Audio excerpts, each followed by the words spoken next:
All right. It's getting, I think we're going. Okay.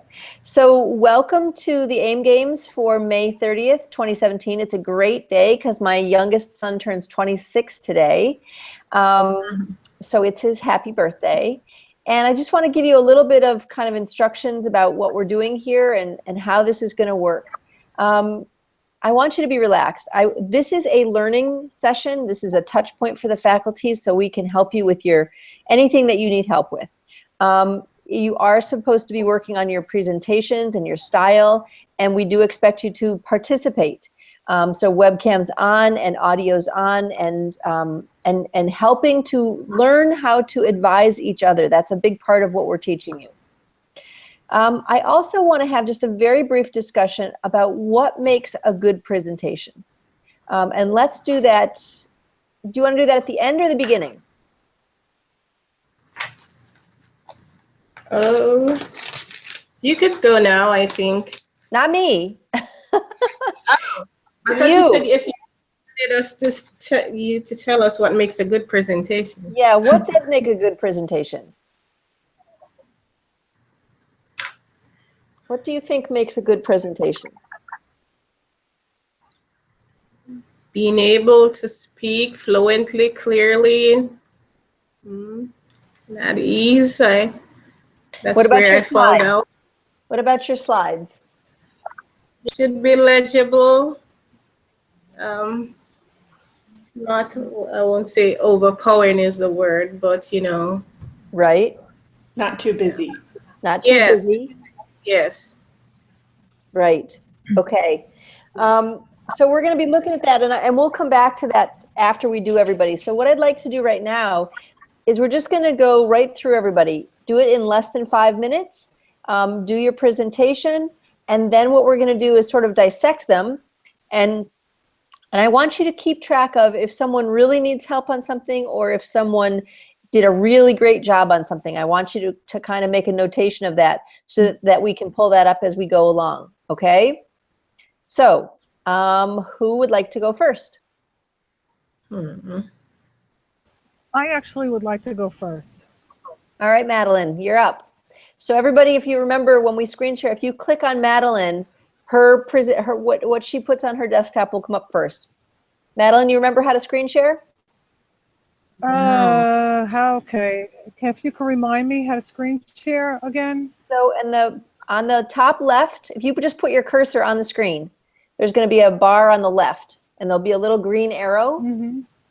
And you click that for screen share, and then you click the entire screen, and then you don't worry about what you see. Put up your presentation. Okay. Here we are. Okay. Top left, right. Okay. Green arrow, entire screen. Green arrow. Okay, entire screen and share. Okay, so what do you see? You need to put in front of you your presentation. Right. Okay, here it is. Do you There see you it go. now? We see the whole thing. Can you get it so we just see the main screen? Okay, how's that? Well, except I don't want to see the little stuff over on the left. There you go. Okay, good. Perfect. Okay. All right, great. All right. Okay. Now when you're ready, hold on one sec. Let me get my timer. Hold on one. 5 minutes. No more than 5 minutes.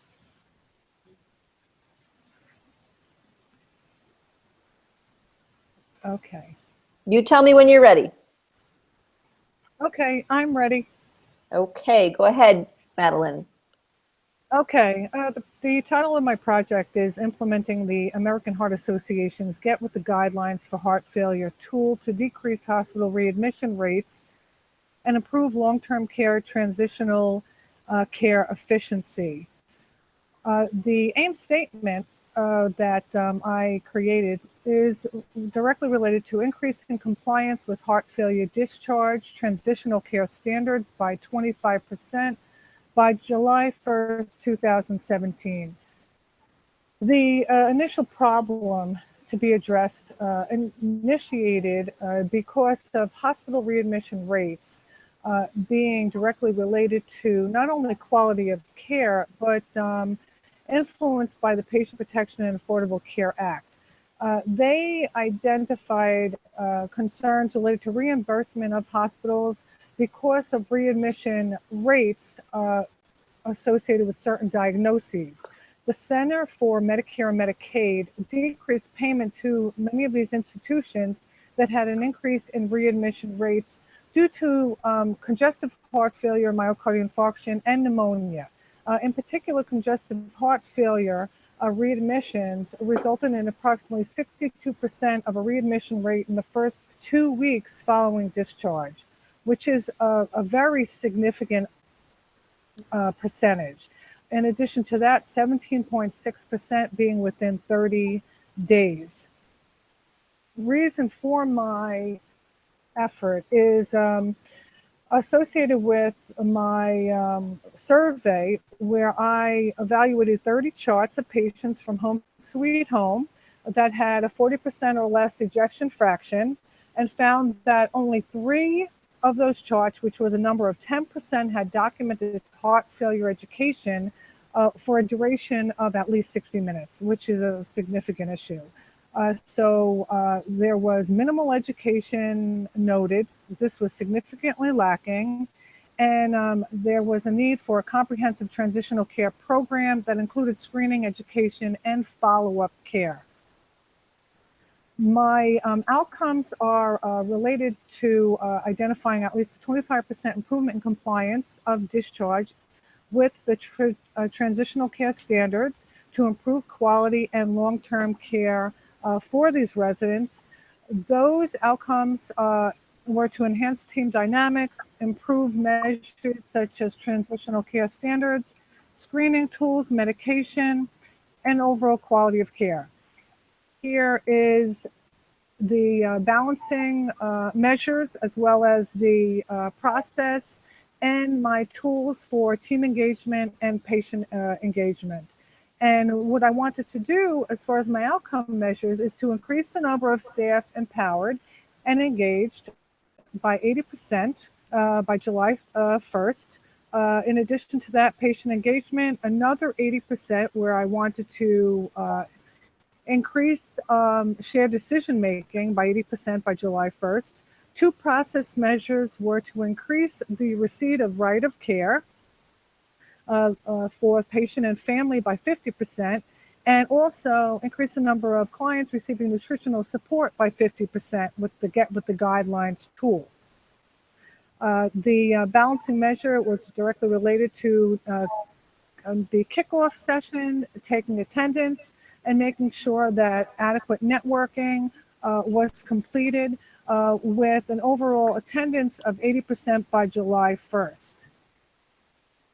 My PDSA tests of change were related to team building, education, boot camps, continued in-services, pre- and post-test surveys, also patient engagement that included shared decision-making, Get With the Guideline tools, and those 2 process measures that were chart audits prior to the start of the project, as well as enhancing networking and the team huddles.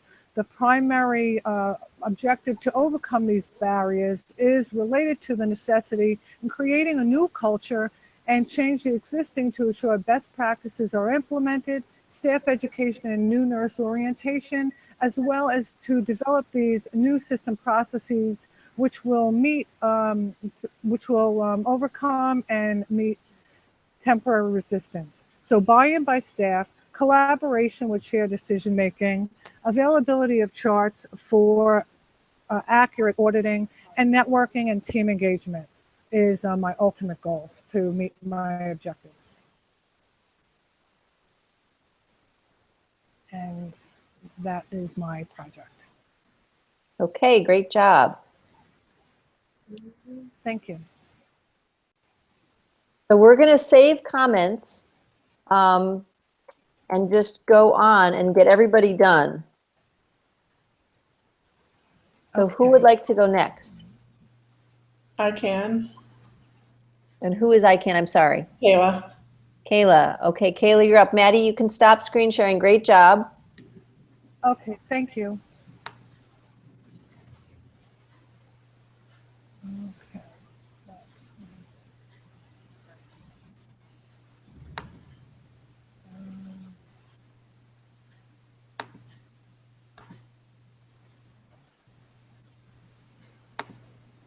It's giving me issues with screen saving. Just a second.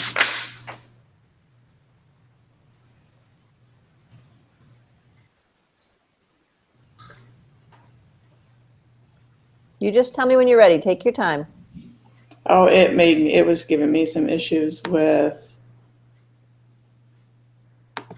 screen share. Okay, now what do you see? I see your slide, except I don't want to see the stuff over on the left. I just want to see your slide. Okay, I just see my slide. So let's see.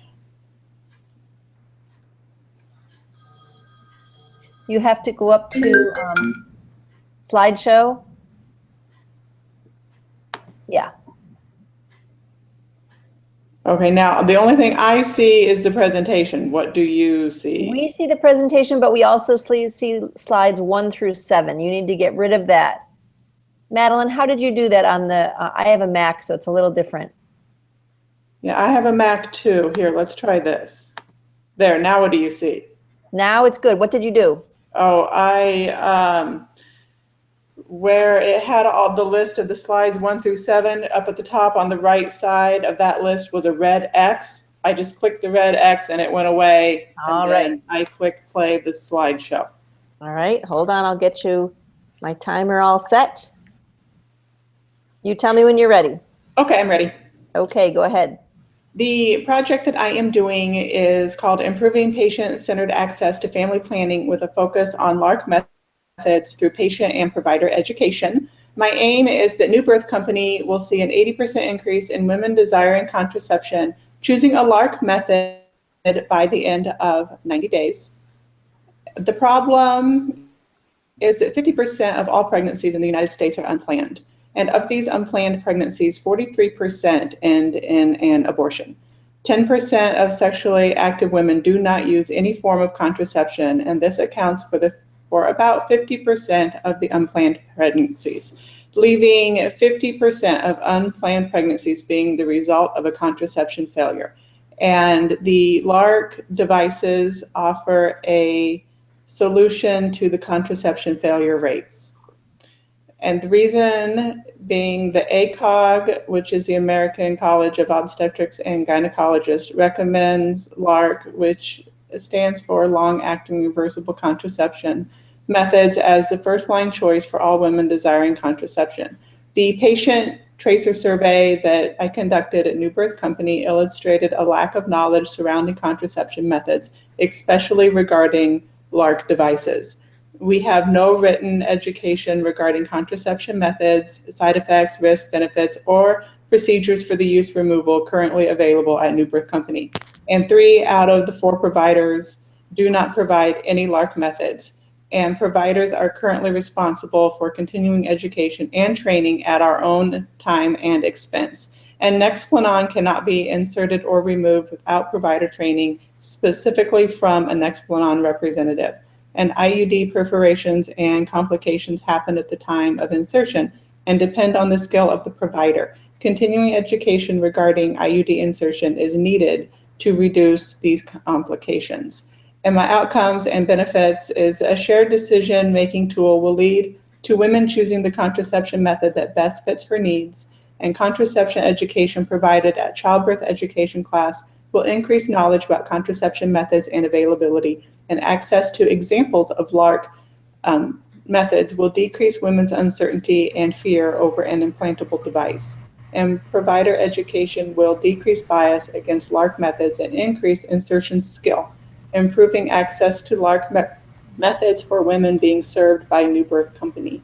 My measurements of change: the increase in the number of women desiring contraception who choose a LARC method is my measurement of change. My team process measure is the number of providers who attend the in-service, and the outcome measure is that 100% providers introduce the topic of contraception at the new OB visit. The patient process measure is the number of new OB clients that were given the patient decision aid concerning contraception, and the outcome measure is that 100% of new OB clients will have an understanding of the available contraception options. One process measure is the number of women shown examples of LARC methods, and the outcome measure is that 80% of women who were shown an example of a LARC device will choose a LARC method of contraception. Another process measure is women desiring contraception who receive education about contraception at childbirth education class, and the outcome measure is that 80% of women desiring contraception who received education during childbirth education class will choose a LARC method. My balancing measure is the increased time and workload for the administrator who is currently responsible for getting insurance approval, payment, and ordering the LARC device. My initial change, barrier, and stakeholders. My very first change will be the introduction of the patient decision aid to begin the conversation about contraception methods. My barriers include a lack of patient education. Not every provider provides LARCs, and LARCs are not currently stocked and must be ordered on request. My key stakeholders are myself, Eva Miller, who is a CNM, Christy Michael, who is in CNM, and Kathy Gordon, who is a CNM, as well as the owner of New Birth Company, and Robin Chase, who is our administrator, and of course, all of the women that are served by New Birth Company. And that is the end of my presentation. Well, your time was great, Kayla, except we saw none of your slides. Oh, okay. You didn't progress them at all. It flipped through for me. Didn't flip through. Did it flip through for anybody else? It didn't move for me. Okay. No, it did. I didn't see them either. Bummer. So it was very good. It was very good. It just would have been helpful to, To see my slides, yes. I wonder why it didn't. I mean, yeah, I don't know. It progressed, flipped through for me, so I don't know why it wasn't flipping through. I don't know, but when we go back and go over everybody's, you can flip through for us. Okay. Who wants to go next? I guess I could go. And who is that? Sure. This is Rachael. Rachel, okay. So, screen share thing. Am I doing it right? Share. Okay, put up my presentation. How is that? I see it. Okay. Now you want to get rid of the little notes on the side slides on the side, but you want to make sure it progresses. Not sure I know what I'm doing there. And you guys have any suggestions? Because I have no idea how to make it go away. You don't have a Mac. No. Can you go to slideshow right here? Just go. Oh, go ahead, Madeline. Where? Oh, I was going to say the same thing. Just go to slideshow right here on the fifth on your bar on top. On the bar on top, slideshow. Yeah, slideshow right, and then from beginning. Yeah, touch that slideshow right there. You have to click the slideshow. I'm like trying to find it. I'm like, You were on it. Oh, okay. Here. You can go to the right. Go to right. Yep. And From beginning. beginning. And from beginning. Okay. There you go.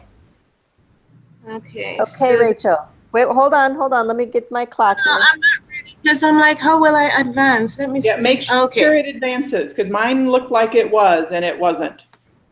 Okay, I think if I do the down arrow, it will. Okay. Ready? Yes, I think so. Okay, you're on. Okay, so my presentation is about implementing the Ohio Gestational Diabetes Postpartum Care Learning Collaborative Toolkit in a hospital-based setting.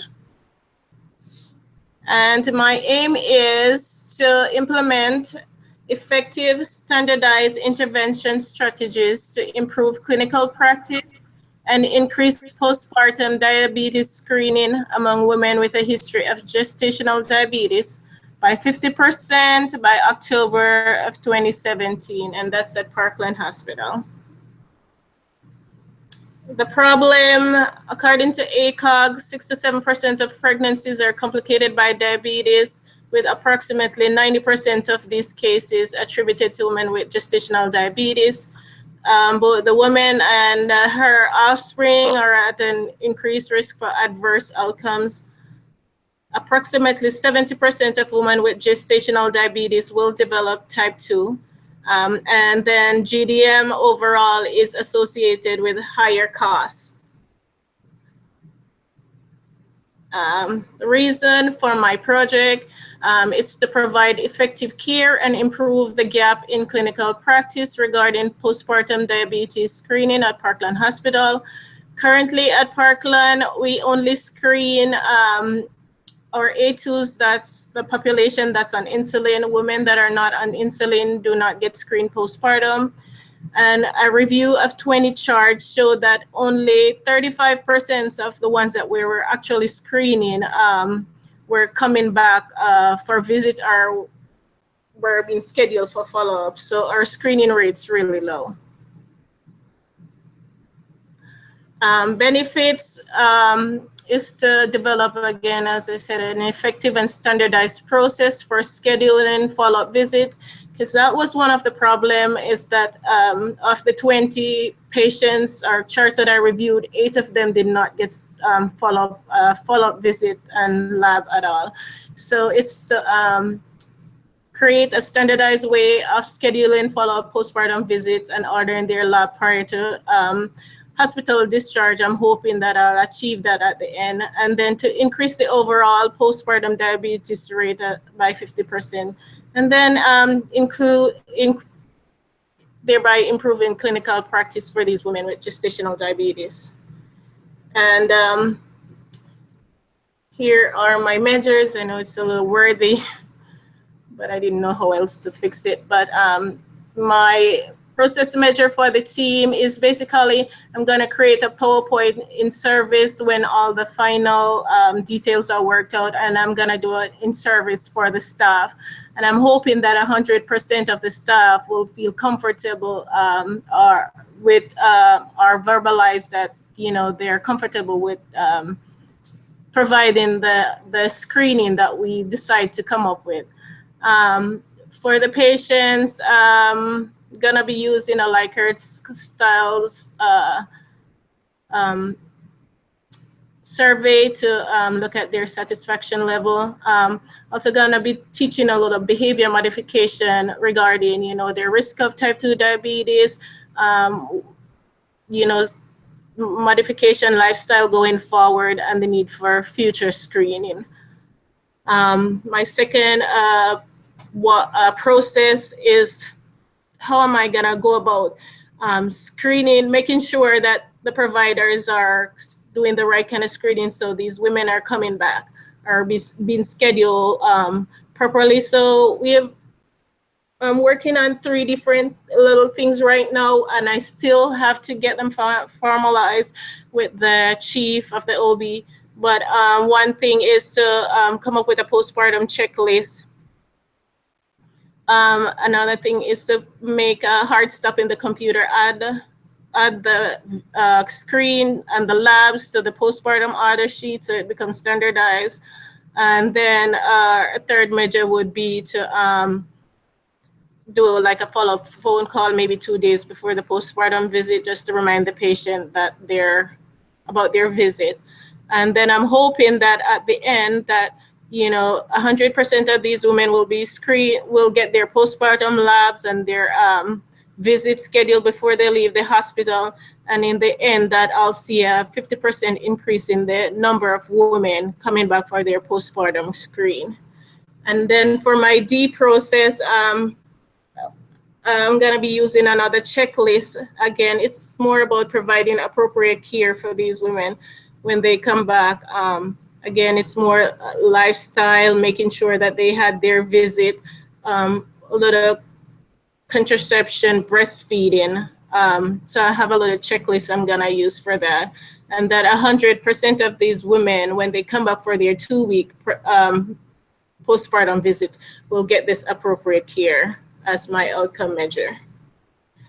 Initial changes, I said for ramp A, which is the provider, I probably will just start out with a few of the providers at first, see how that works, and then spread it, because Parkland is a big hospital. It's a teaching hospital with a lot of residents, nurse practitioners, midwives. So I'm just going to start out small and then expand it as it grows, as the week grows. And then for my ramp C, again, once I get the approval of which way we're really gonna go, then I'll do the in-service there to all the providers. And then for my ramp B,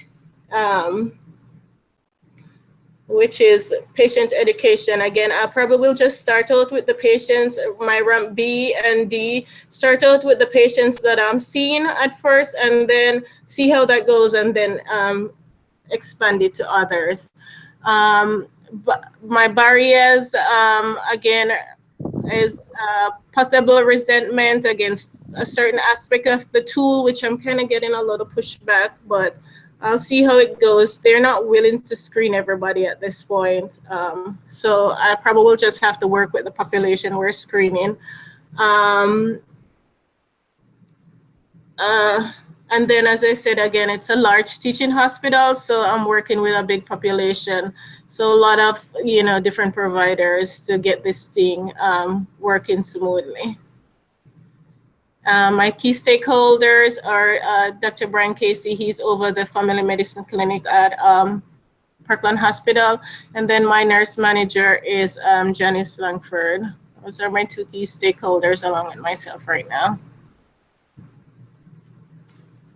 And then my final slide is just my reference. Okay, thank you. Okay. And so stop screen sharing, I think. All right, Rachel, yes. Did I get rid of it? Yep, you did. Good job. Okay. All right, thank you. All right, so we have Kristen left, Pam, and Toni. Toni, you're here. Who wants to go next? I'll go. You got to tell me who I is. I'm Pam. Pam, there you go. See if I can get it to screen share. Hang on. Can you see it? Not yet. Oh.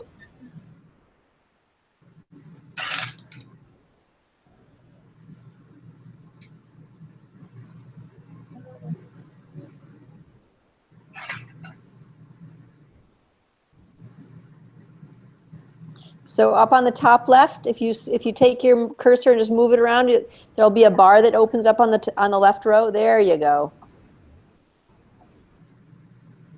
Better. No. Can you see it now? I can see it now.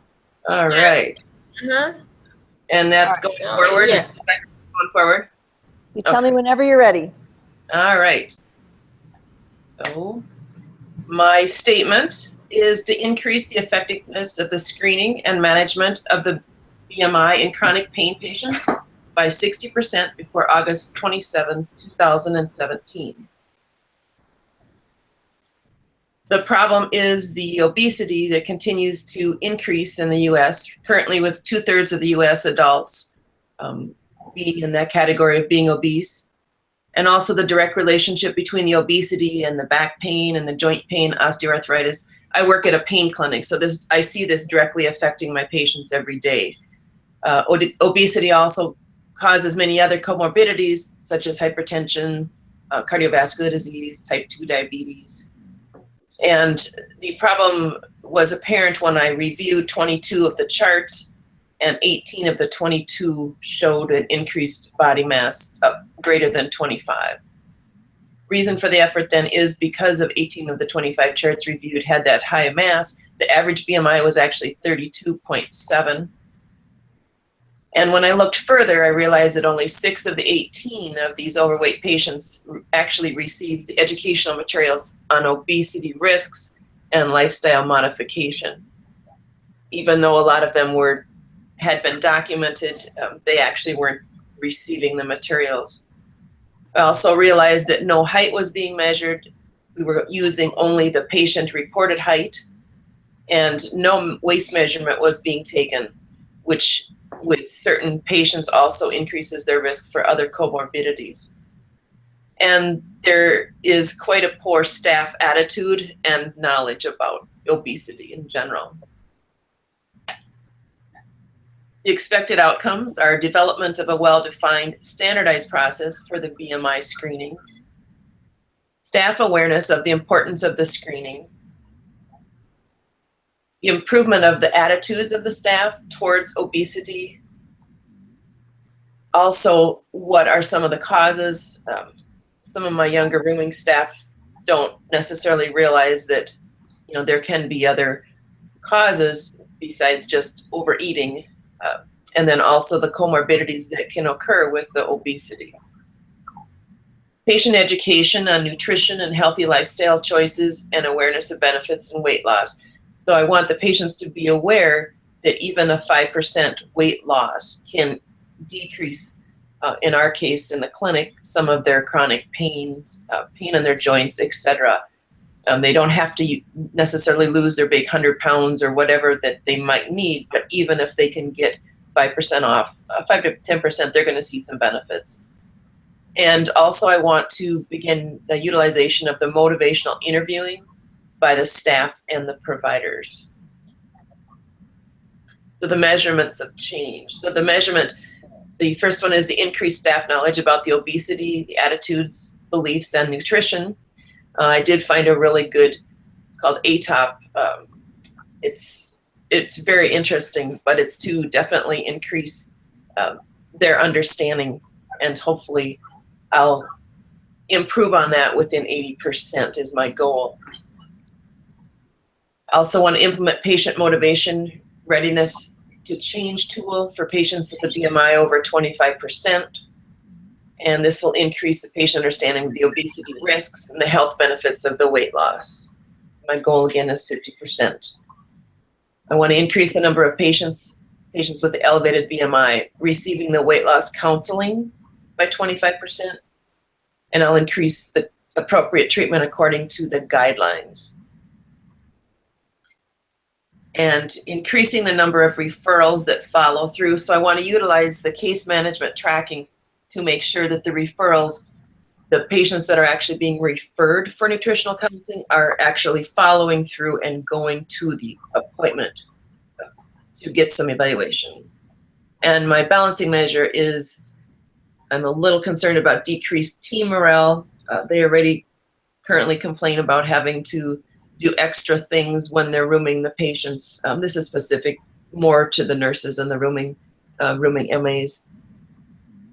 And I do feel that with education, they'll understand the importance and hopefully not be quite as, oops, let me go back here. All right, and the changes and barriers and stakeholders. So the initial changes, I will discuss this process with all of the providers. I'll also utilize some knowledge from outside. I want to talk to a dietitian, a psychologist, basically on some of the ways to get the patients to utilize more of the motivational, or the staff to utilize motivational interviewing skills, and also education of the staff. The barriers, again, are going to be the extra time required to room the patients, ensuring the staff is compliant with screening. Again, this came about when I realized that they had been documenting that they had handed out all of this educational material on the weight loss. However, it was documented that it was, but it actually never was given to the patient. And then also the increased staff responsibility.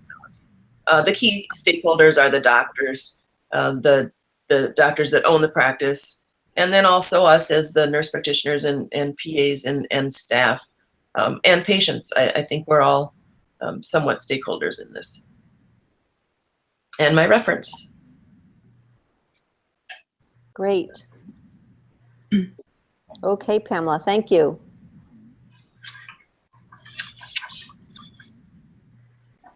And we have two more, right?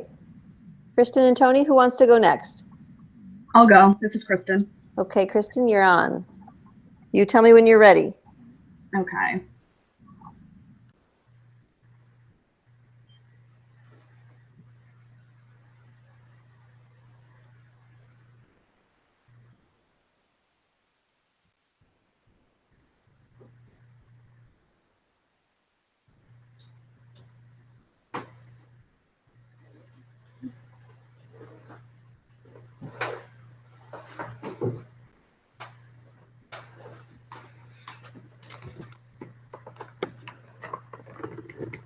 Are you able to see that?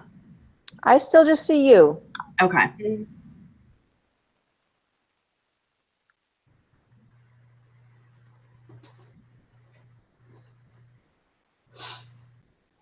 There we go.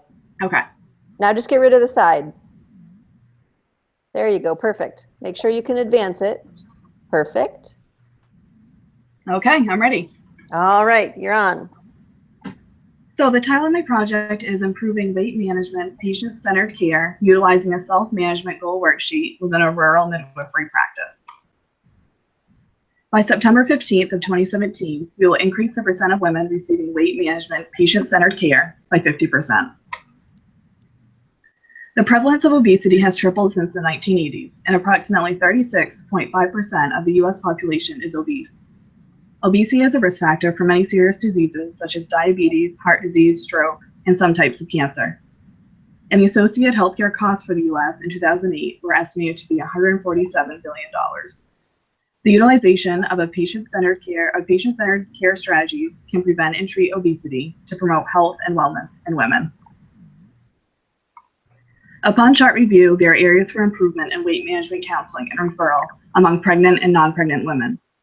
Provider survey results revealed unfamiliarity with patient-centered care strategies and weight management counseling, such as motivational interviewing, stages of readiness for change, self-management goals, and the 5 E's. Patient experience of care data showed there are areas for improvement in weight management counseling among the midwifery practice. I expect the benefits of this project will include women motivated to be active participants in weight management, providers motivated to provide weight management counseling, improved patient experience of care, standardization of weight management counseling strategies utilizing motivational interviewing, stages of change, and the 5 E's, and also individualization of weight management utilizing a self-management goal worksheet. For Ramp A team engagement, my process measure is to increase the number of staff trained in motivational interviewing, stages of change, and the 5 E's by 50%, with the outcome measure being to increase the number of providers confident in these strategies by 50%. PDSA number 1 will be an in-service with PDSA numbers 2, 3, and 4, including case studies with application level questions. For Ramp B, patient engagement, my process measure is to implement a self-management goal worksheet among 50% of all non-pregnant women with a BMI of greater than equal to 30 and among all pregnant patients. The outcome measure is to increase the number of patients satisfied with management counseling by 50%. For Ramp C, process 1, my process measure is to utilize an electronic flow sheet among 50% of all non-pregnant women with a BMI of greater than equal to 30 and among all pregnant women. The outcome measure is to increase the number of women receiving weight management screening and counseling by 50%. For Ramp B, process 2, my process measure is to increase the number of pregnant and non-pregnant women with a BMI of greater than equal to 30 being offered a referral to a dietitian by 50%. The outcome measure is to increase the number of women seeing a dietitian by 10%. My balancing measures will include provider satisfaction and scheduling within the midwifery practice. Initial changes for Ramp A will be team engagement and in-service with pre and post-test. For Ramp B, piloting the self-management goal worksheet. Ramp C, piloting the weight management electronic flow sheets. And Ramp D, offering referral to the dietitian. Anticipated barriers include an unengaged team and patients. So a solution will be to hold regular team meetings to discuss barriers and brainstorm solutions. I will also get patient feedback through patient satisfaction surveys. The goal worksheet and/or electronics flow sheets are not effective could be another barrier. I will interview patients and providers and edit the worksheet and flow sheets as needed. And also the dietitian scheduling could be an issue. So I will meet with the dietitian to discuss her scheduling availability and find other dietitians in the area if needed. Key stakeholders include my partner midwife, Suzanne Norgain, Greta Well, quality manager, Janice Billings, practice manager, the 2 MAs in the office, the 2 receptionists in the office, and Dr. Eileen Thrower, my FNU advisor. Here are my references, and thank you. Great job. Okay, hold on. And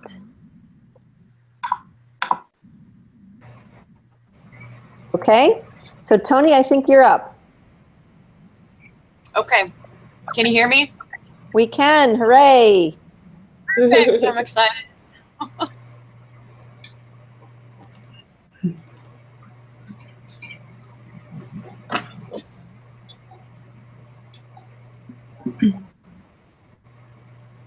Up, sorry.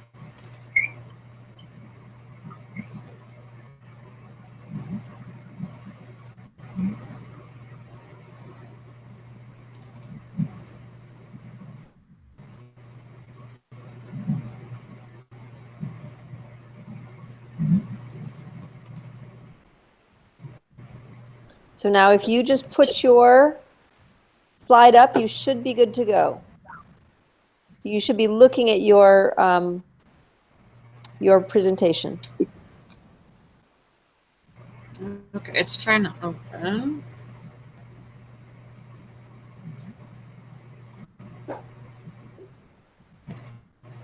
So you can just close this if you want. Go to the little dash and close this, and then hopefully your presentation is Okay. on your desktop. I think you're getting there. You went to your inbox. Yep, I went to my inbox. You guys will be All so over. good at this by the time Inbox. you end. Okay. There. Okay. That's your inbox.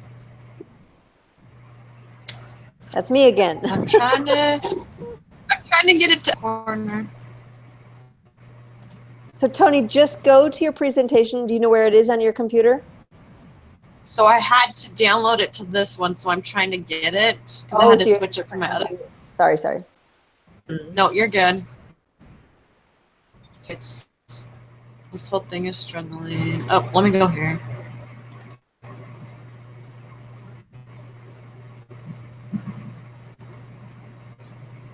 A little slow.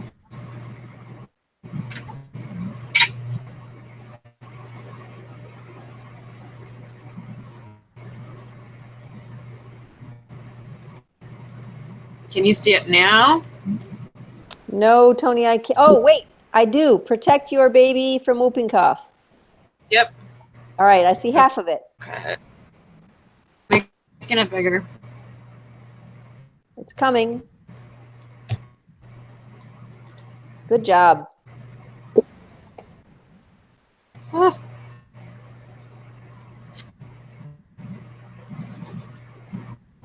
I hate to ask you this, but can you make, oh, I think you're going to do it. I was just going to ask you to make it bigger.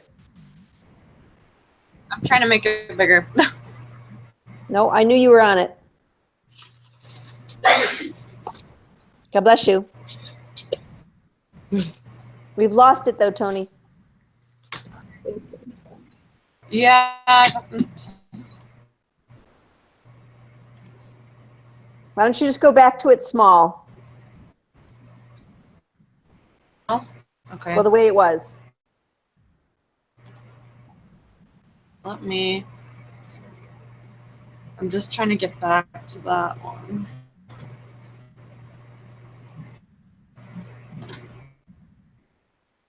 I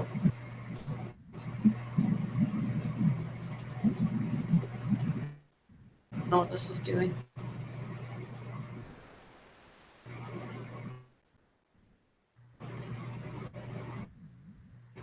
Okay. I don't see it. Oh, there it is. Let's just go with it. Okay, how do I make it advance from here, though? That. Oh, I don't know what it is. I think that was the wrong.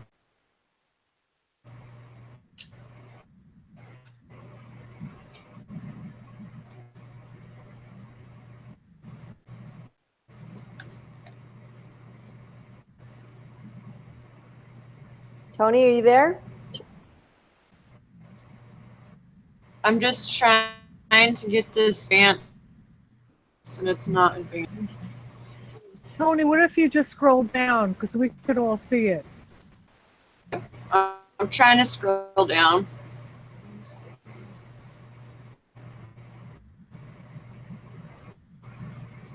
Oh, now I'm at, I think.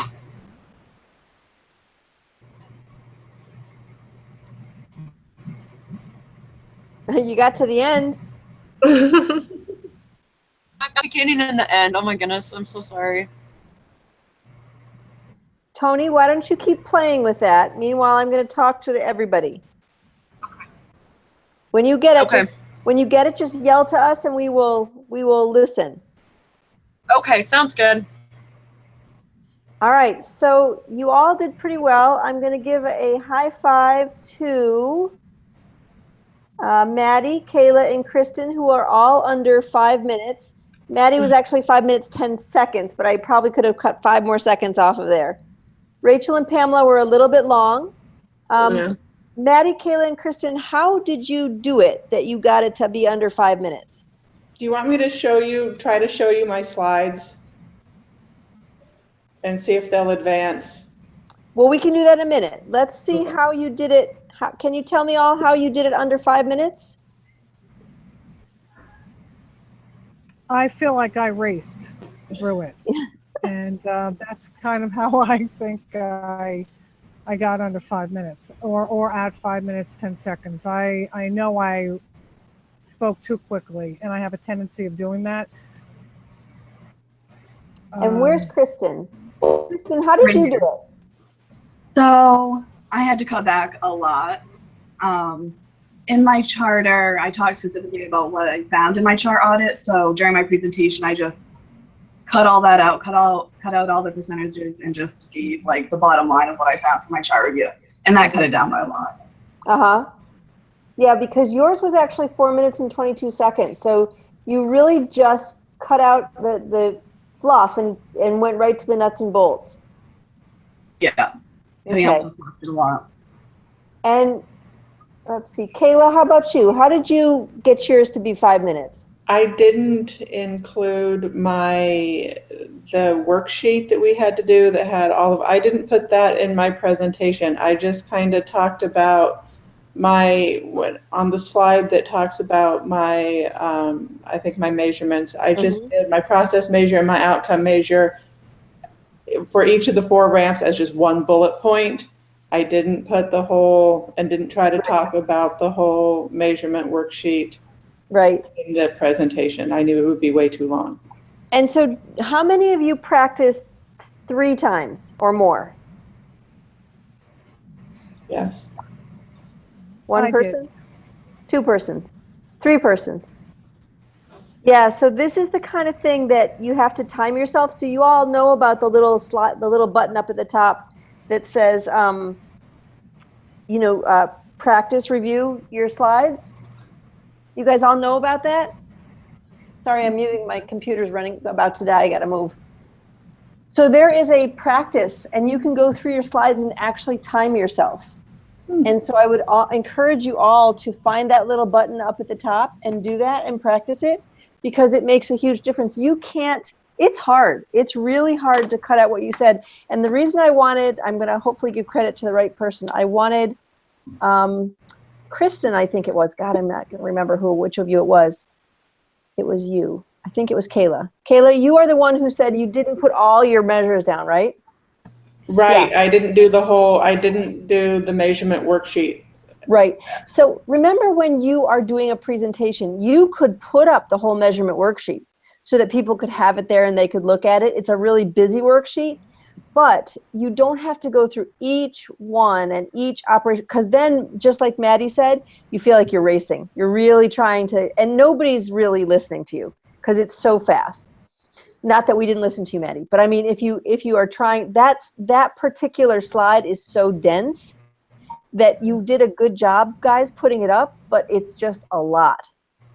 Toni, make sure to stop me if you think you're ready, okay? Poor Toni. Okay, so those are Sorry, I can't get it, Toni? Well, you just let me know if you get it. Well, it wasn't. I'm trying. I'm gonna get it. All right. Well, we're ready if you get it. Okay. So the other thing that I'd like to talk about is, let's look at titles. What are your titles supposed to have in them? Somebody put up their title. Anybody? Put up somebody's title. Or just tell me what your title is instead of screen sharing, because then we lose Toni. Somebody tell me the name of your title. I think I.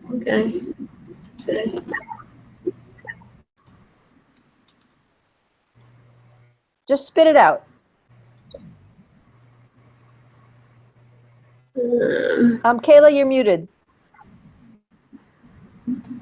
I saw your lips going. Implementing the American Heart Association's Get with the Guidelines for Heart Failure tool to decrease hospital readmission rates and improve long-term care transitional care efficiency. Okay, so she has what one in that huge long title? What one word am I excited about? Actually, two words. Her tool. Her toolkit. Yep. And what else? The aim. I don't know. The efficiency word. The 6 IOM aims, yeah. right? So she had the word efficiency in there. Now, the only thing that I'm going to say to you is when you use that word, you have to look up what that word means in terms of the IOM. Okay, so, and that's in your little handbook. And you want to make sure that you are measuring efficiency somewhere in your project, either in your aim or one of your outcomes or whatever your process measures, but you have to measure efficiency. Did you get it? Toni? Poor Toni. Now I don't know where. Toni, are you there? I'm here. Can you hear me? Well, you're kind of cutting in and out. Can you move your slides? I did, and then they just disappeared. I don't know what's going on. We do see your aim statement up. I don't see it. So let's look at Toni's aim statement. She has the word efficacy, which is one of the 6 IOM aims. Oh. Oh no, did it leave? Sorry. It's gone. Toni, I think we're going to give it up there, darling. Okay. Kayla, can you put your slides up for us?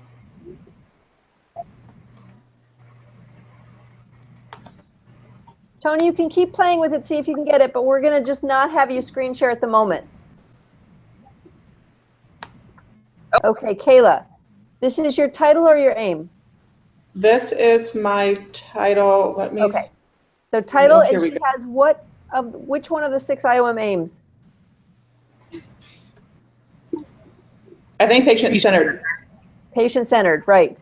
And so what you want to make sure, Kayla, is that somewhere in your outcome process, aim statement, somewhere, you have patient-centered. Can you go down to your aim for me? Did it move? Nope. Okay, why is it not moving? There's your aim. So new birth company will see 80% increase in women desiring contraception choosing a LARC method by the end of 90 days.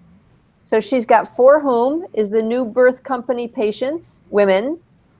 How much? 80% by when? 90 days. So you can either do 90 days or you can do let's see, you're going to start in July, August, September. It's going to be September something, whatever the end of that 9th week is. So some of you had a date in July. Yeah, I didn't. Yeah, it's not to say that you can't have something be done early, but that means you're done. Right. And so you want to be measuring things for the most part that go all the way through. Okay, that's the rapid cycle improvement that you are working. You're looking at 8 weeks. You're looking over time. That's the beauty of a run chart. September. Okay. Okay. Okay, so we're talking about like August 30th, September 1st. Somewhere around there. Yep. Sounds good. Okay. So aim statements have to say for whom, by when, how much. They have to say that. I love this. I love Kayla's aim statement because it's very short and sweet. It doesn't have a lot of because of the world and, yada, yada, yada. It's just, this is what we're going to do in this time frame by this much. That's what you want to do with your aim statement. Very, very concise. And you're going to hear that over and over from us, is making everything concise, really trying to get you to not have a lot of fluff, even if it's important fluff, really specific. So the aim does not need the tool as a part of it, right? No, just the title is, and if you can put the tool in the title, that's good. Some tools are so long that you can't do that. But no, it does not need to be in the aim. The aim is very specific.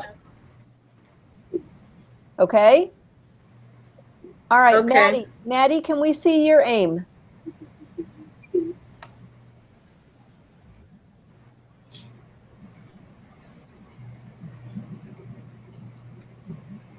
Maddie. All right, I'm going to put it up. And guys, you might just want to leave your presentations on your desktop because I'm going to bop back and forth between you. God bless you. I didn't hear it, but I saw it. All right, Maddie, let's see what we have here. I don't have it yet, Maddie. I have a blank screen. Do you guys see Maddie's? It's small font. Maddie, we got nothing here but a black screen.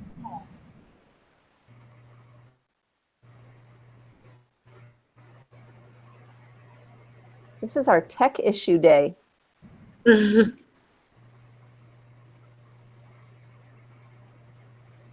Maddie, are you there? How about Kayla? Can you put yours up for me? I don't know if you can put it up if Maddie's got the screen. Maybe I can unscreen share her.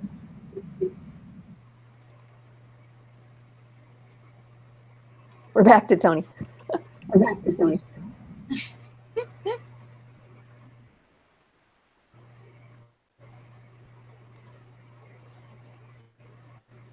Oh my gosh, now we got multiple people going.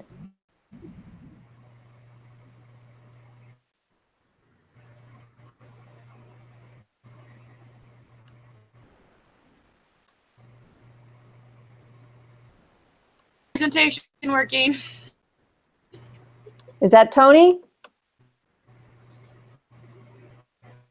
All right, I'm going to ask everybody else to hold off for 1 second. Let's see if Toni can do this. Toni, I don't have my phone. Does anybody else have a timer in front of them? I had to plug my computer in. Yeah, I can put on my. Okay, you tell Toni when to go.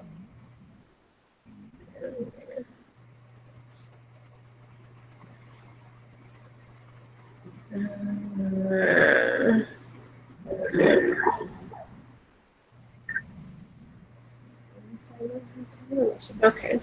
All right, I'm ready. Okay, Toni, Okay. go. Go? Okay. So my project is all about the Tdap and protecting babies from the whooping cough. My aim statement is to improve the efficacy of the number of pregnant women who are educated about the Tdap vaccination to 100% and increase Tdap compliance to 95% by September 1st of 2017. The problem is that the rise in the state of Idaho, where I am actually doing my study. And in 2015, the World Health Organization reported 142,512 cases of pertussis. And the biggest problem is that infants less than 2 months of age have the highest morbidity and mortality rate if they get the pertussis. If they do get it, 50% of infants will be hospitalized, and 2% of those infants will die from pertussis. And in the United States, year, about 20 infants will die.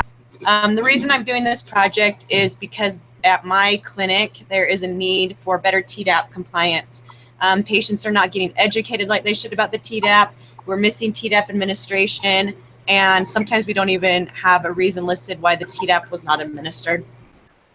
Also, there are many organizations that support getting the Tdap during pregnancy, and they support getting the Tdap at 28 to 36 weeks. And those organizations are the CDC, the American Academy of Pediatrics, the American Family of Physicians, the American College of Nurse Midwives, and the American College of Obstetricians and Gynecologists. My expected outcomes and benefits. The first one is to build team unity, clinic. And then my next one is I want every patient to be receiving education about the Tdap vaccination. And then I want them to be able to have the choice to accept it or refuse it. And then I want to increase the compliance of the Tdap administration to 95% of the pregnant women. And last, to improve the evaluation for patients who are actually receiving the Tdap. Tests of change, process measures, outcome measures, and balancing measures are the following. My first test of change will be meeting with the providers and staff, set up meetings with both, and I want to educate them on better methods to teach people about the TDAP. And then by that, I'm hoping to increase participation. I have a large group in my team to 80% by September 1st. Balancing measure to go with that would be like if we run out of the TDAP. My second test to change will be the provider and staff face-to-face education, and also a decision-making aid. Measure with that will be educating the patients face-to-face, and then I'm actually going to make a decision aid because there isn't one out there for the TDAP. Will be to increase my education to 100%, and then a balancing measure to go with that is if I spend too many measures on my DMP project. My third test of change will be a TDAP checklist. So my process measure will be a checklist for patients 28 to 32 weeks to check and make sure they're getting educated about the TDAP. And my outcome measure will be to increase the compliance to TDAP to 95% by September 1st. That would be staff and provider non-compliance. My last test of change will be tracking those who received education and administration or refusal of the TDAP. My process measure will be to better record education, administration, or refusal. My outcome measure will be to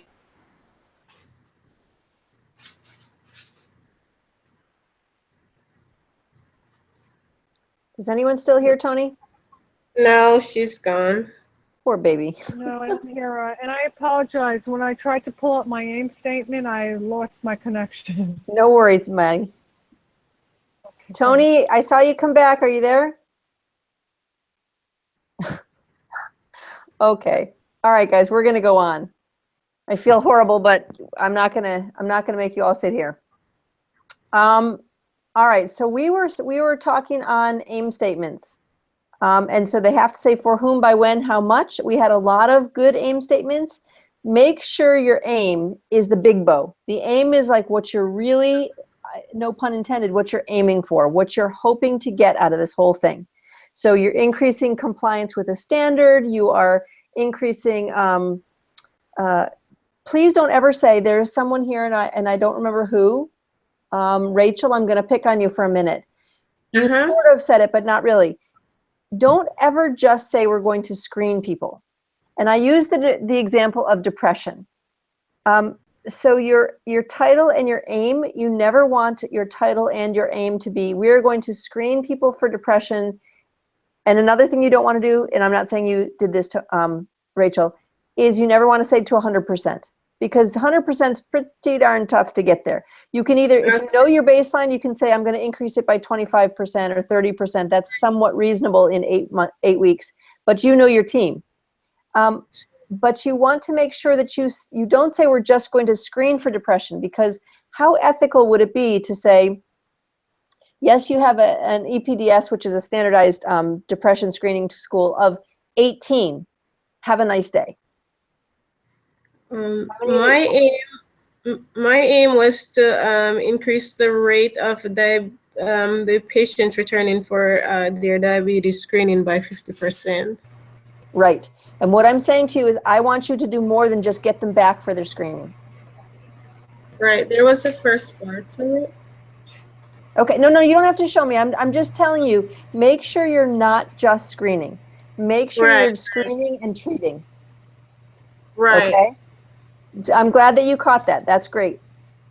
Right. And that goes for all of you. My next question is, how many of you are doing a screening of some sort for the general, whatever your population is? Just show of hands. How many of you are doing a screening? So 1, 2. I am doing a screening. Yeah. 3. And Toni, can you hear me? No. Okay. So Yes. if you're, yes. Toni, are you doing a screening? You are doing a screening. Can you hear me? Can you hear me Yes. now? Yep. You are doing a screening, right, Toni? You're screening to see if these kids got the TDAP. Okay. If you're doing a screening, you are most likely doing what's called an SBIRT. Screening, brief intervention, and the brief intervention part is your shared decision making, and then referral and or treatment. Does that sound familiar to any of you? So if you are doing an SBIRT, you are doing a team ramp, and it's team engagement, team involvement, not just education. You're doing a patient engagement ramp. You're doing some sort of generalized screening for diabetes, screening for follow-up, screening for Tdap, screening for pain, whatever, weight, making sure everybody gets a BMI, whatever you're doing. And then your fourth ramp is referral. So it will help you really organize your thinking. It's screening, brief intervention, referral, and treatment. Okay? So we always screen for something. We screen and we treat or refer if you don't treat at that office. Okay? All right. Any more questions about AIMS? So in terms of the theory, kind of the model that you're using either the SBIRT. Some of you are using appropriate care, where you're looking at maybe a couple things that fit into diabetes care, or a couple things that fit into the best practice. That treatment is a couple things. Some of you might be doing overuse or underuse, overuse of antibiotics, underuse of a procedure that's necessary. So those are your frameworks. So it's important for you to have in your head which framework you're sort of using. That's going to help you. All right, let's look at some problem statements. Pamela, can we look at your problem statement? So the problem statement is the big picture, the 1,000-acre view, right? The national statistics. And your problem and your reason need to have a wow. They need to have a, oh my gosh, I got to get off my chair right now and get my act together because I am not doing whatever. So Pamela's problem, obesity affects 2/3 of the US adults. How could she make this more of a wow? Just that one statement right there. What could she do to give that a bigger wow? Use the actual number. Right. Go back, Pam. Yeah, if you said obesity affects 2/3 of the US adults, which is approximately 20 million people, that would wake me right up. So obesity affects 2/3 is great, but it would really wake me up if you added the number. And then she has direct relationship between obesity and back pain, joint pain, osteoarthritis. Great. Is there anything, Pamela, that says that it worsens, or is there any, no, don't leave that slide.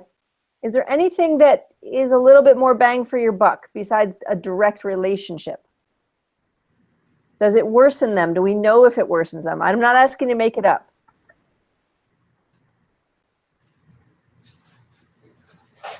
Pam? We are doomed. We are just not having a good tech day. All right, so that's one of the things I want Pam to think about. And I want you all to be watching this, so if it's happening with yours, you can see that as well. Oh, we lost Pam. Pam, go back to your problem. There we go. No, this is your reason. Go back to your, there we go. Obesity causes many other comorbidities. Perfect. Big words, hypertension, except don't use CVD. Put cardiovascular disease, type 2 diabetes. And then 18 of 22 charts reviewed at clinic showed a BMI of over 25. That can be here, but where should that last statement really go? Rationale. Right, right. Okay, so here she's got 1825 reviewed, had BMI over 25. Average BMI was 32. 6 of 18 had only received educational. No height was measured. And I would put again there, no height, 0%. No waist, 0%. And when you say poor staff attitudes and knowledge about obesity, words like poor, better, a lot, make me crazy. And that's because this is a class on data. So if you can give me 4 out of, even if it was an informal, you talked to 5 people and you felt 4 of them had a poor attitude, you can say just through informal conversations, 4 out of 5, you know, it doesn't have to, that one's a little bit, we'll be a little looser on. But the reason for the effort, so you're starting with a problem, saying this is a national problem, money, sickness, yada, yada, yada. Always get those 2 in if you can. Money and comorbidities, they speak, and numbers. And then you come down for the reason, now that you've gotten me waking up from your problem, You come down to the reason and you say, and we aren't doing this, and we aren't doing this, and we aren't doing this, what our percentages are. Having said that, what I just said is really bad.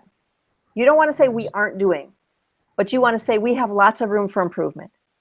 You have to sell this project. You have to sell this idea. You don't want to go in and tell your people that they stink. You want to say there's lots of room for improvement. Really, you know, you're going to be selling this all the time. And so you have to learn how to sell it. And that is, we want to become a site that is focused on improvement. That doesn't put anybody at blame, doesn't put it, puts their hassles down just a little bit less. Okay, we are focusing on improvement. We can do better. We can be the best here. Okay, I would like to see, this is Pamela, right? Yes. I would like to see Toni. Can I see your reason? Thank you, Pamela.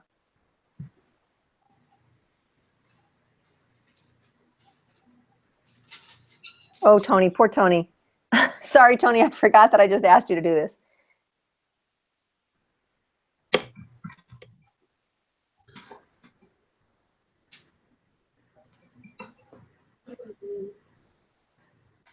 Sorry, I forgot to add my voice back in when I had my PowerPoint. I couldn't get back. Sorry about that. That's okay. That's okay. Just to tell you a cheat sheet, you can actually shrink it and then put your, it'll show you the other screen, and then you can bring it big again.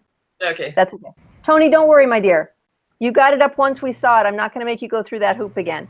Let's see, who else can I get here? Problem. Okay, let's go to reason. Can I see Kristen? Kristen, can you pull up your reason? Yep.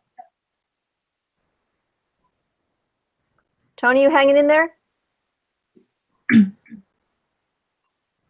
I see you. Okay, Kristen. So Kristen, sometimes we don't have things in on the slide, but is there any chart data here? Any chart audit numbers? Yes, that I have, but not that I included here. Okay, so you have them and I just missed them? I didn't present them. Okay, okay. So what you want to make sure, again, like we just talked about, the problem, big picture, data, shocker, and then the shocker of the chart audit, the rationale, is your numbers. 4 out of 20 have this, 7 out of 20 have this, 10 out of, and you can show some good stuff. 12 out of 15 have this. We're doing really well on that. You don't have to slam them on everything. But look at those things. And what are the pieces that you want to look at for your rationale? When you look at your chart audit, what are you specifically looking, what kind of data are you specifically looking to get? Your baseline data. From what? What are you going to know to look for? So this, Kristen is doing weight management. What kind of data does she need? Kristen, can you go to your measures? Yes.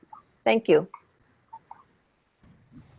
This is the data that she needs. So she needs to get as much of this data right now in this term as she can. Anything that you're planning on measuring next term, you want to try and have baseline on. Okay. All right, so as long as you're here, I'm going to move this over to the center so I can see it. Let's just take a look at this. Can you tell me, don't change your slide. Kristen, just tell me what your aim is again. My aim is by September 15 of 2017, we'll increase the percent of women receiving weight management patient-centered care by 50%. Great. Okay. So she has for whom, by when, how much, and she has not just screening, but she has management, which management includes screening. So that's fine to say it that way. So we're looking at weight management. So the question that you need.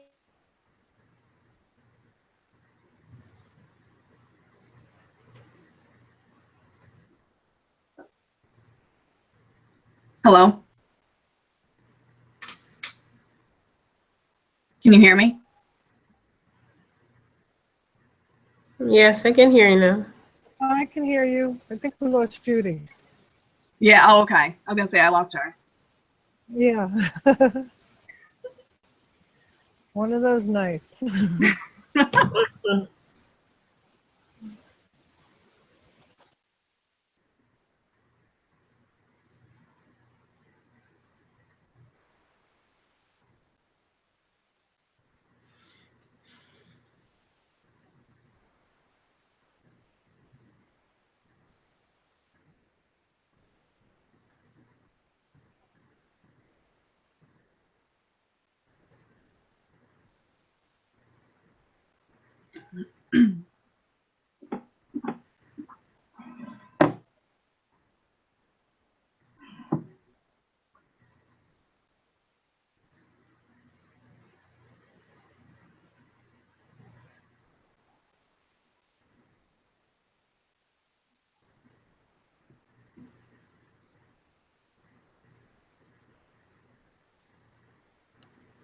Ah,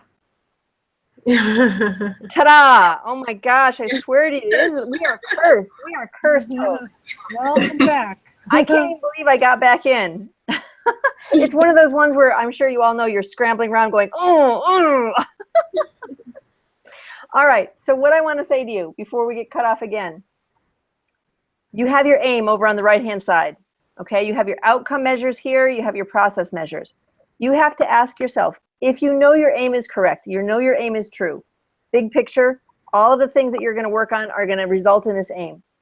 You have to say to yourself, okay, if I increase the number of providers confident in motivational interviewing, the stages of change in the 5 A's by 50%, will that increase or result in better management of weight? What do we say, yes or no? I think yes, right? You guys got to speak up. Come on, join me here. Engage. So I think yes. I think if we can get everybody to feel confident with those things, that is certainly going to help. Okay? And then she's measured it pre and post surveys, which is fine, but it's a one-time measurement.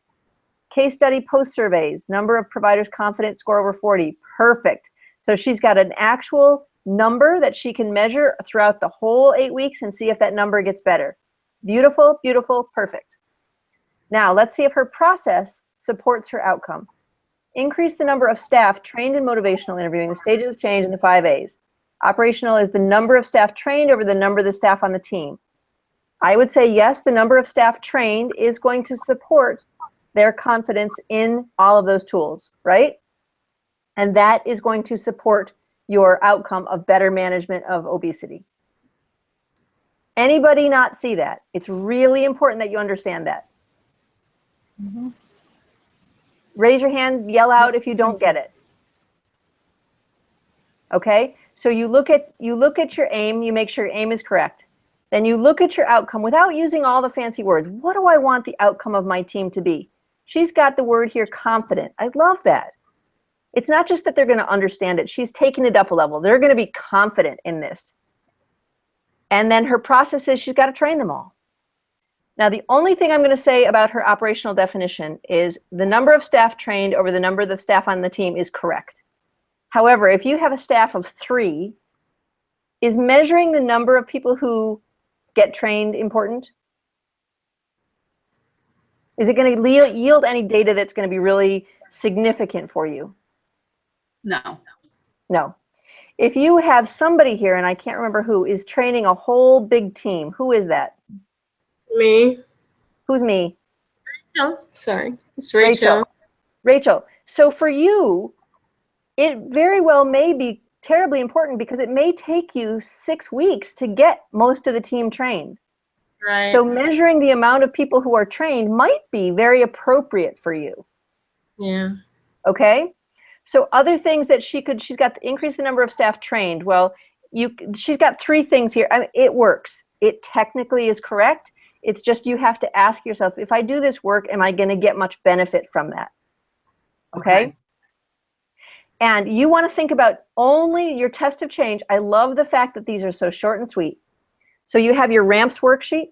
She's simply going to put number 1, PDSA 1, test of change, in service. That's it. Even though she thinks she's going to do case studies, she's not going to put those because we don't care.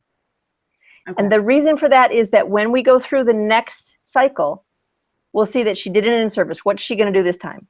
Not just an in-service, education. I want you all to put on your lookup list Bloom's taxonomy of learning. Understanding tests, quizzes, the lowest level of learning.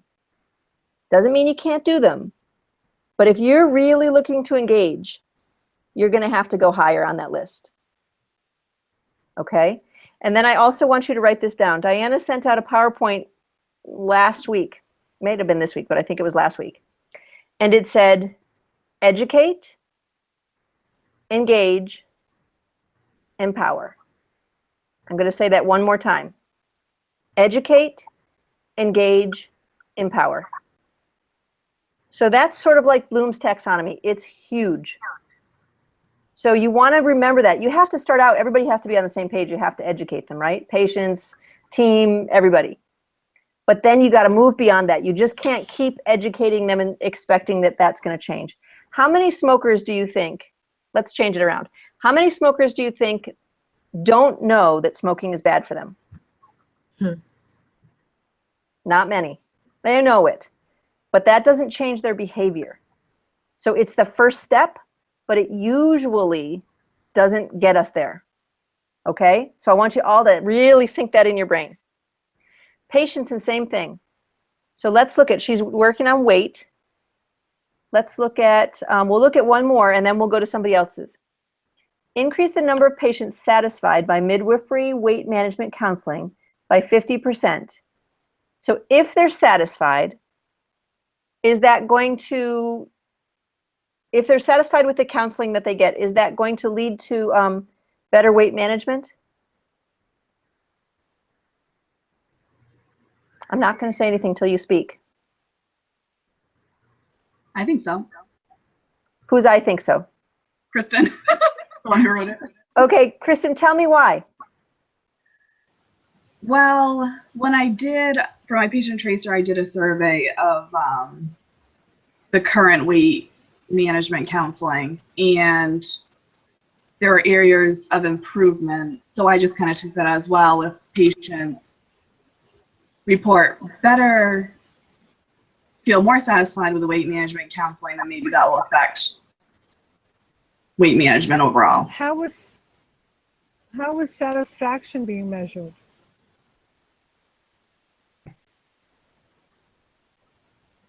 Okay, so that's a maybe. It's a kind of maybe, right? We're a little wishy-washy on that. Let's look at the process. Implement a self-management goal worksheet. First of all, I have to say, this is one of my favorite things of all time, a self-management goal worksheet. We know, it's been shown over and over, that if you write down your goals, whatever they are, diet, exercise, smoking, whatever it is, you write down your goal, you have a better chance of getting there. So you're asking the patients, they have to be engaged if they're going to write this down, right? They're making their own goals. You are not imposing your goals on them. And I'm going to just ask you a question. Is in your title, do you have patient-centered? Yes. Yes, very, very good. Because if the patients are making their own goals, is this patient-centered? Yes. Absolutely. So her number of tools used, number of patients who qualified. I don't understand that. Oh, you mean if they use the shared decision-making tool? Yes. Okay, and the number of patients qualified is patients over BMI over 25? So the number of patients who qualified will be, I work in a really small practice, so including everyone. They'll include pregnant women and then non-pregnant women with a BMI of greater than or equal to 30. Okay. And the other thing that I'm going to challenge you here is what I like to think of the nurse practitioners, midwives. I like to think that we are very holistic. Mm-hmm. And so that means we talk about preventive care. So Yes. I'm going to challenge you here to add everybody to this. Okay. To have everybody, what is your goal? I don't care if you're in here for the flu, what is your goal? Because if you could, in terms of weight, are you happy with your weight? Is you good about your weight? You exercise 3 times a week? Okay, your goal might be just to stay where you are, to keep exercising 3 times. I'm going to encourage you and challenge all of you to think about preventive health if there's a possibility. Okay, so Rachael, that was great. So that was a perfect patient-centered one. Very, very good. Okay, let's go to, thanks, honey. Let's see who else I have here. Rachael, you can stop screen sharing. Thank you very much. I'm sorry, I meant that Kristen. Does anybody else, let's take a look at somebody else's measures. Who wants their measures? This is your opportunity, guys, to get help. Who wants us to look at your measures? Me. Okay, go ahead, me. Let's see if I can get it back up there. What's it again? Slideshow. Hold on. Forgot about the screen share thing. It's usually pretty easy. You just, I'm telling you, by the time you get to the third course here and there, you'll be like, this will be second nature to you guys. Slideshow. You can just go down to it. It doesn't matter. Just go down to the one that's your measures. Okay. All right. So, one up. So tell me, tell me what your aim is. Okay. I will see if I need to fix it. So I want to implement effective standardized intervention strategies to improve clinical practice and increase postpartum diabetes screening. Okay, first I have to ask you a question. Do you know Dr. Irene Strickland? Or did you? No. She left there a few years ago. No? No. Okay, sorry. Just had to ask. So what is the problem with her aim statement?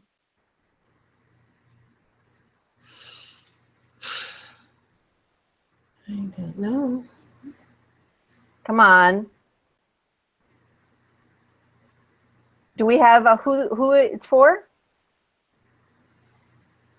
Women with a history of gestational diabetes. Yep. Do we have by when? I said by October 2017. I might be. Yeah, you can give us you got to give us it's going to be the end of September, but that's okay. And you've got the amount by 50%. My question is to implement, so if you don't start with the aim, if we don't get the aim correct, it's like having bad directions.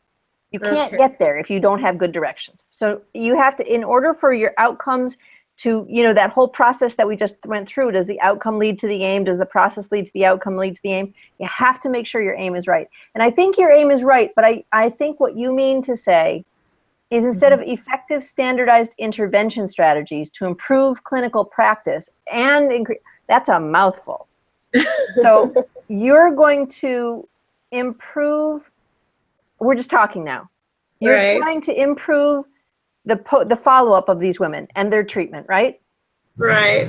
You want these women to come back for their, to come back. Do you have a problem with them coming back for their postpartum visit or their early visit?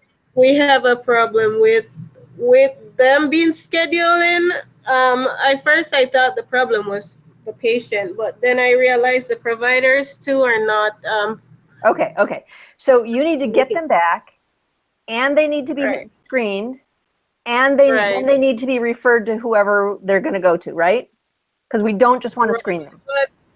But when I was talking to Dr. Jellis, because I don't think the referral rate is that high, she said I probably should do more of an appropriate care for that. Right. Instead of appropriate. So, but we have to fix your aim. Okay.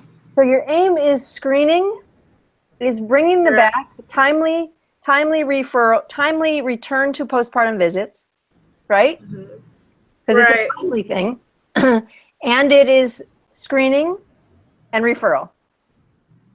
Because my guess is if they're diabetic or whatever, you're not going to take care of that. You have to refer them now to somebody else because you're an OB department, right?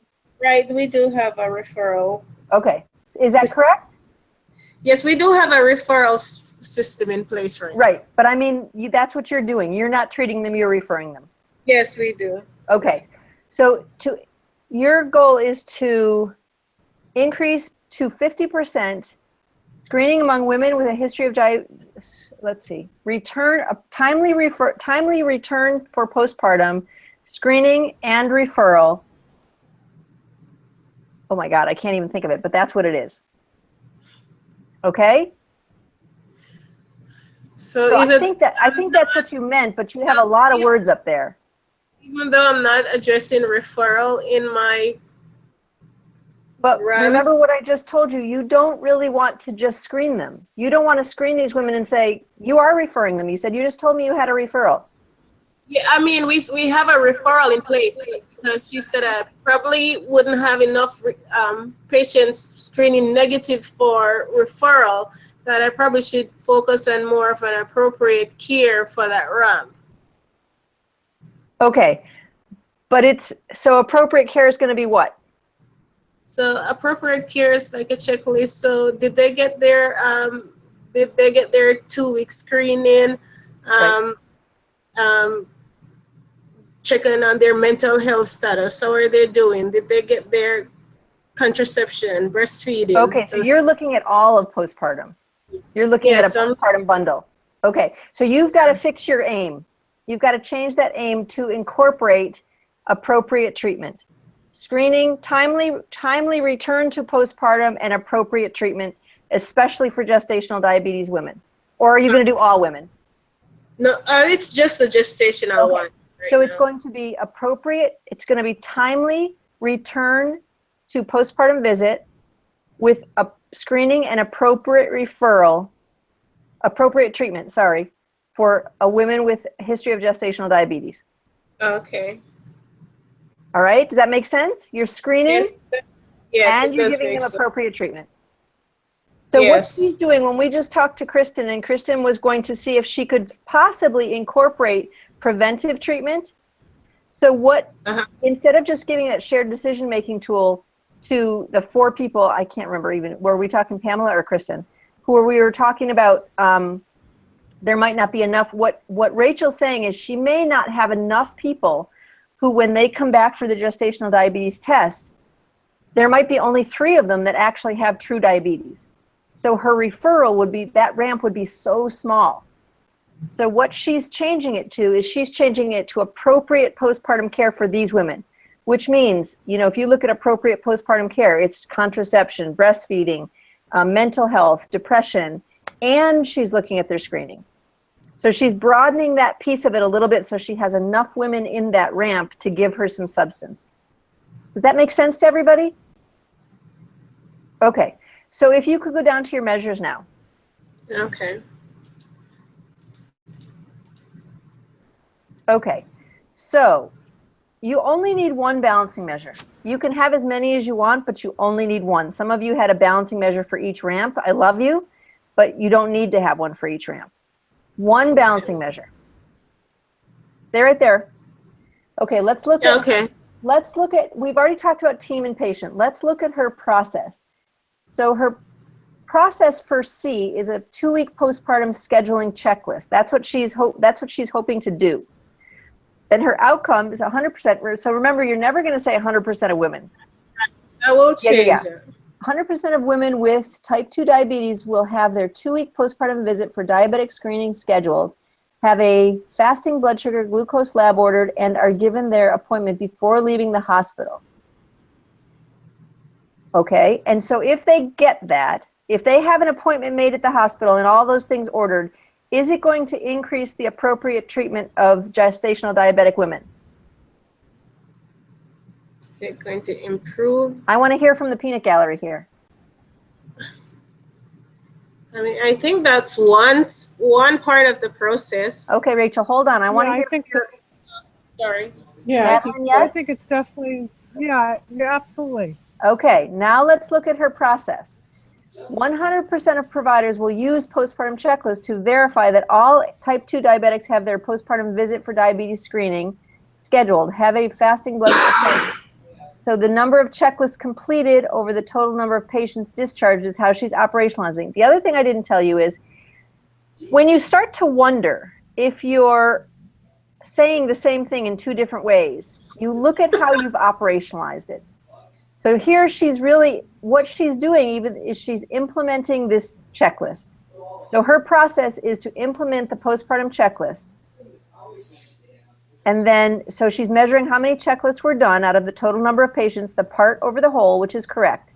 And she's saying if this checklist is done, it will lead to type 2 diabetics will have their 2-week postpartum visit for diabetic screening scheduled, have all of those things done, and she's measuring it by the number of completed checklist, total number of patients discharged. What's the problem here? I just told you.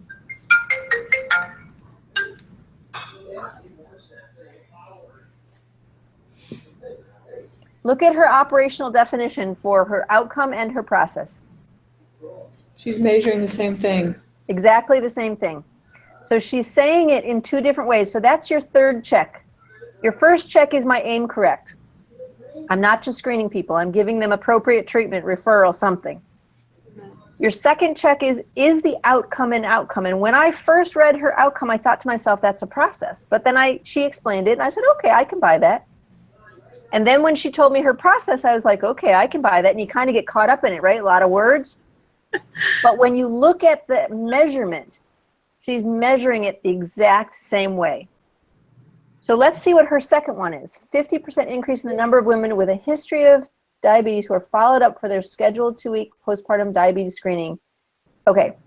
So Rachel, let me ask you this. Don't look at your words. Everybody else just listen.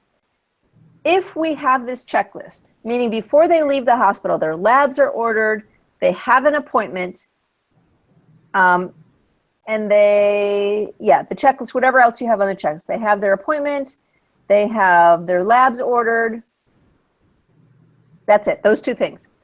What is the outcome of that? Just talk to me in talking. If they leave the hospital with a scheduled appointment and the labs ordered, what is the outcome going to be?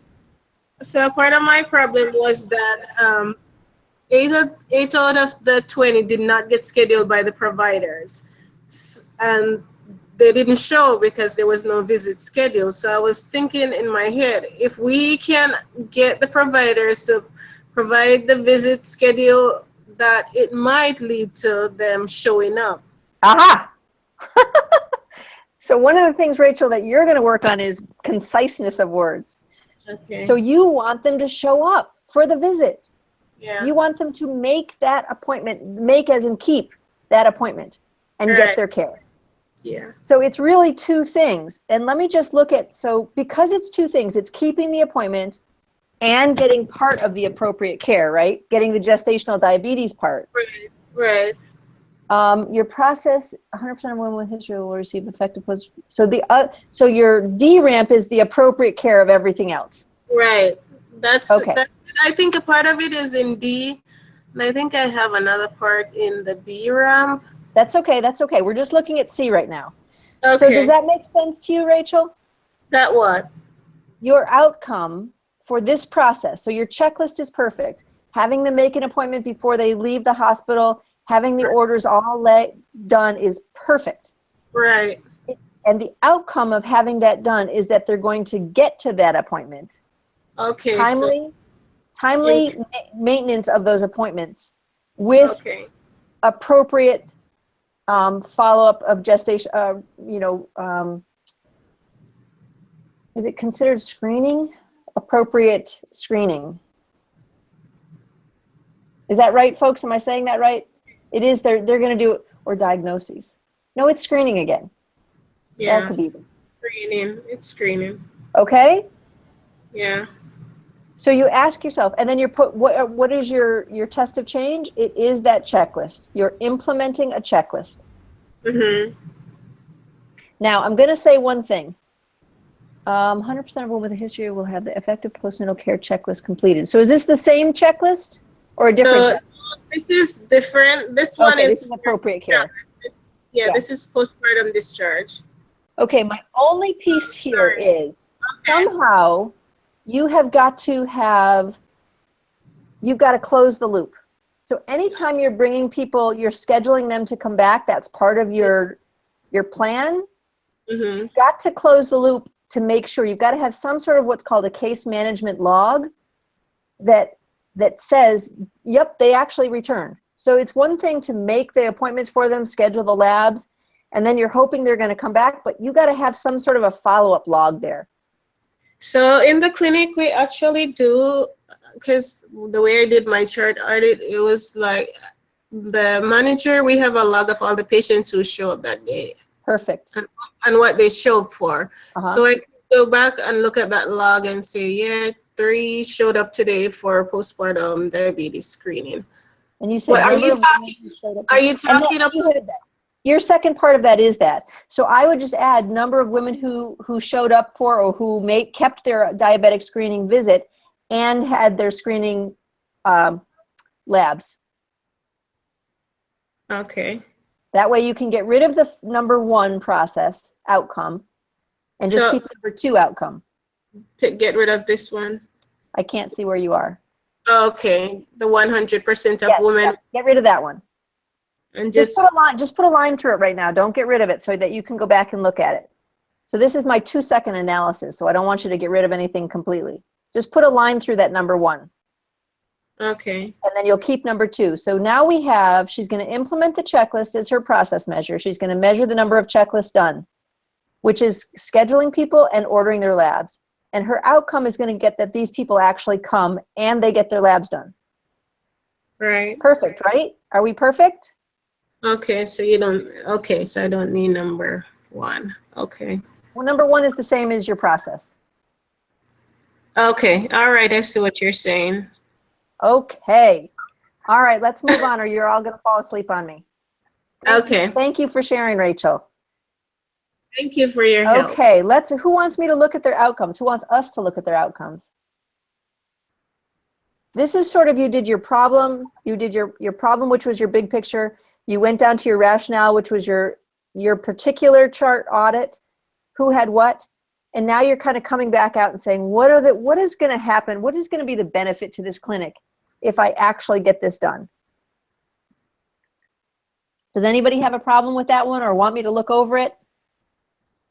Want us to look over it? Or are you all happy? Nobody is saying anything. You're all dead. I have another question. Go ahead, Rachael. So for my balance, this is your chance. Yeah, for my balancing measure, I was thinking about using the patient satisfaction survey I was gonna do. Would that work for my balancing measure? So what is a balancing measure?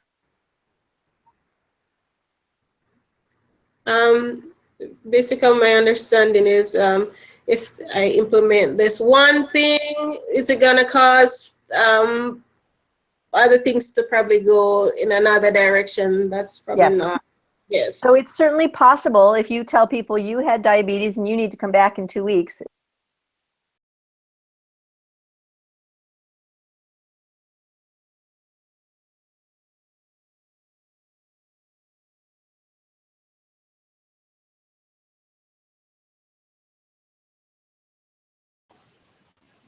Did we lose Judy again?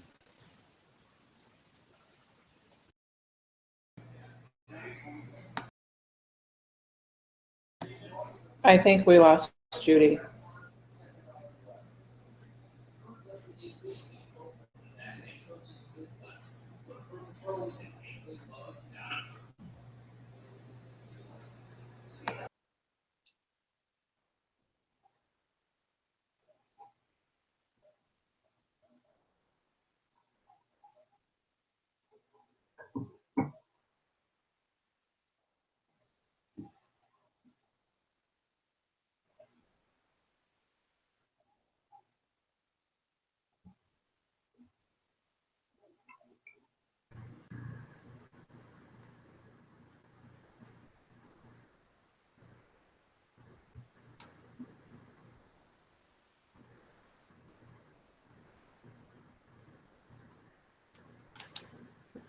I'm not hearing anything right now.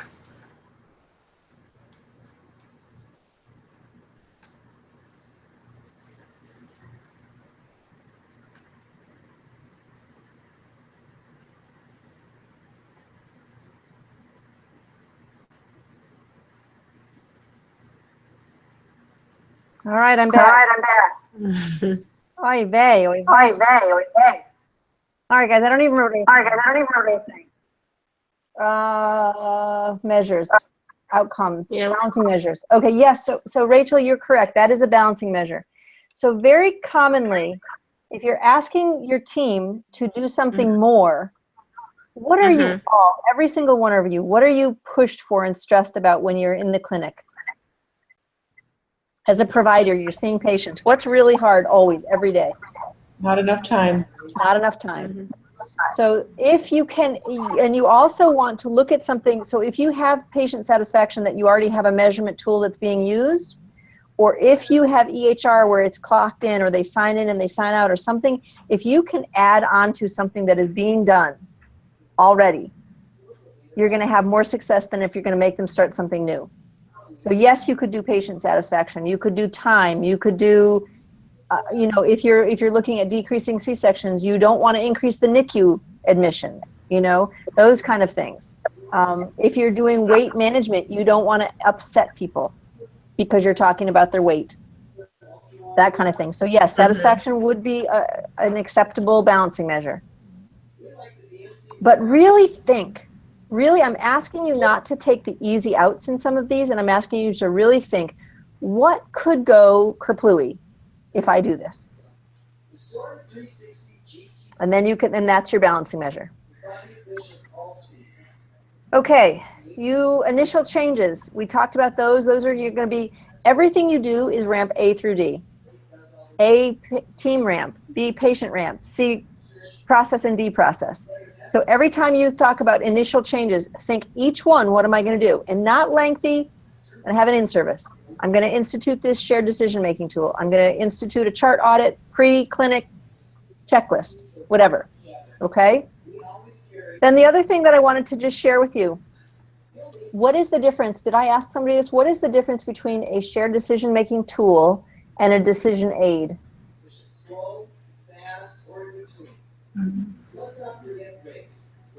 Who haven't we heard from? Toni, does your mic work? Toni?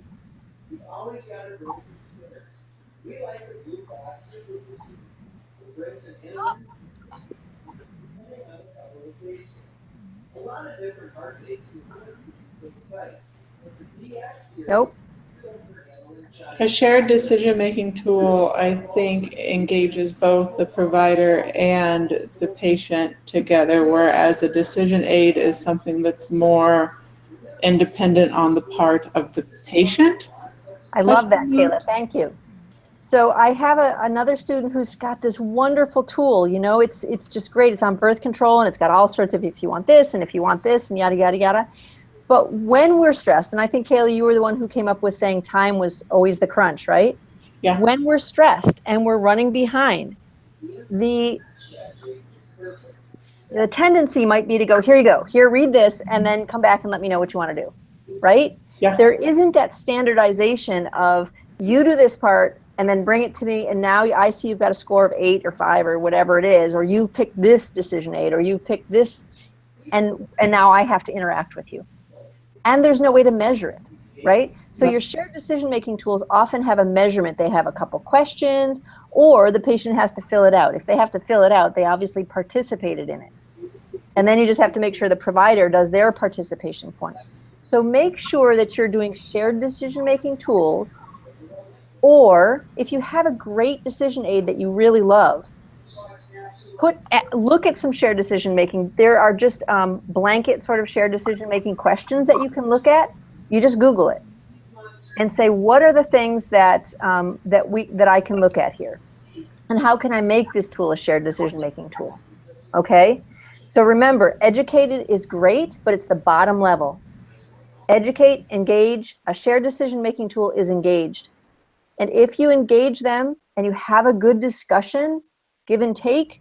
You find out what they want, it's patient-centered, you get their goals, patient-centered, you share information, then they can become empowered to make some good decisions for themselves.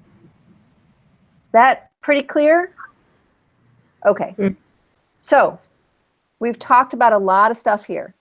I hope that does anybody have a question? Does anybody have something that we didn't go over that you want to go over?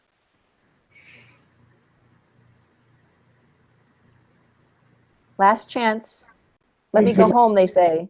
All right. So make sure that your measures are spot on. spot on, because you're going to be starting the first week.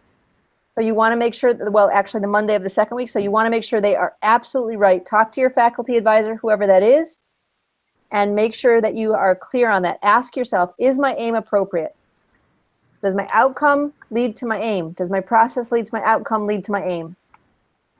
Okay, that's a really good, and then operationalize it. Am I measuring what I need to measure? Okay, think in broad pictures. What do I want for my team? What is my, if I could just not look at measures, not think about measuring anything, if I saw the perfect team that was going to work on weight or Tdap or diabetes, what would my team look like? I can tell you the words that you would choose. They would be engaged, they would be educated, they would be competent, they would be compassionate, they would be confident in what they're doing. They would feel they had the tools, that the tools worked for them. Those are your outcomes. Now you have to figure out how to measure it. And then your process is whatever you're going to do to get there. Okay? And they all lead towards your aims. So ask yourself that question. Does this outcome, is it an outcome? Is it sort of an endpoint? And does it lead to my aim? If it does, then you go to your process. And then you look at each operational definition and say, are they the same? Because sometimes we get stuck in the weeds and we don't notice it. No, Rachael, it's not just you. I'm sure that everybody here has done it at least once. Okay? All right, I'm done with you. I am so grateful for you hanging in there with all of our ins and outs. Toni, you did a good job getting through that. You got to figure out what your deal is. I don't even know if you hear me. Thanks, everybody. And I will send this out to everybody. Okay, thank you so much. Good night, everybody. Do we put the PowerPoints in the Dropbox? Yes, please. Good night, everybody. Good night. Thank you. Okay. Great job, guys.